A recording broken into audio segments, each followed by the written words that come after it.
భాద్రపద మాస అమావాస్యను మహాలయ అమావాస్య అంటారు. ఈ అమావాస్య రోజు పితృకర్మలు చేస్తారు. ఈ మహాలయ అమావాస్యను పితృ అమావాస్య అనే పేరుతో కూడా పిలుస్తారు. అయితే ఇప్పుడు మనం మహాలయ పక్షాలు ఎప్పుడు ప్రారంభమవుతాయి, ఎప్పుడు ఎండ్ అవుతాయో తెలుసుకుందాం. పక్షం అంటే 15 రోజులు. ఈ మహాలయ పక్షాలు ఎప్పుడు ప్రారంభమవుతాయి అంటే భాద్రపద కృష్ణపక్ష పాడ్యం నుండి ప్రారంభమవుతాయి.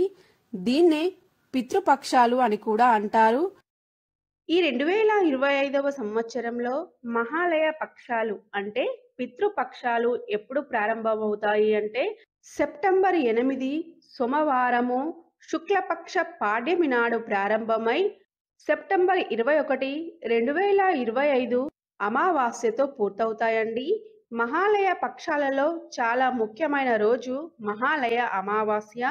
ఈ మహాలయ అమావాస్య ఎప్పుడు వచ్చింది అంటే సెప్టెంబర్ 21, 2025న వచ్చిందండి.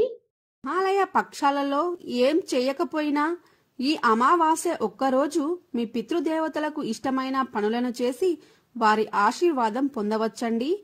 అయితే ఇప్పుడు మనం ఈ మహాలయ పక్షాలలో ఏం చేయాలో తెలుసుకుందాం.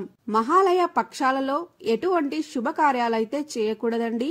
ఈ 15 రోజులు ప్రతిరోజు పితృదేవతలకు తర్పణం, శ్రాద్ధ విధులను నిర్వహించాలి.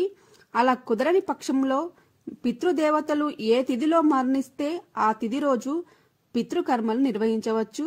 ఈ పక్షమంతా చేయలేని వారు ఒక మహాలయ అమావాస్య రోజైనా చేయవచ్చండి. ఫ్రెండ్స్, మీకు ఈ వీడియో నచ్చినట్లయితే లైక్ చేయండి, మన ఛానల్ని సబ్స్క్రైబ్ చేయండి.